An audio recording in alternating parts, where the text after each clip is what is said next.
माझ्या एका फॉलोवर मित्राने मला विचारलं, की एम-एन-सी कंपनीत लाइक प्रोजेक्ट अलोकेशन कसं होतं? तर ते मी तुम्हाला एक्झाम्पलद्वारे सांगतो. बेसिकली समजा एक क्रिकेट टीम बनतीये.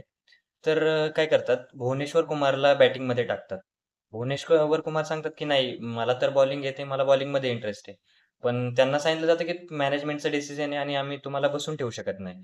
तुम्हाला करावंच लागेल, बॅटिंगच करावं लागेल. तर ठीक आहे, ते करतात बॅटिंग.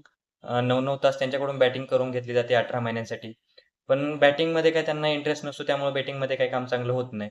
नंतर मग 18 महिन्यांनी म्हणतात, "ठीक आहे, आता नवीन टीम बनते, तर तुम्हाला आपण बॉलिंगमध्ये टाकू."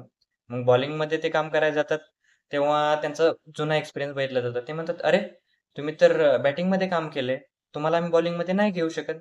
परत त्यांचा बॉलिंगमधला एक्सपिरियन्स कॅन्सल होऊन जातो आणि असंच असते प्रोजेक्ट अलोकेशन. बाकी तुम्ही समजूतदार आहे. एम-एन-सी जॉइन करायची की स्टार्टअप तुमच्या मनावर.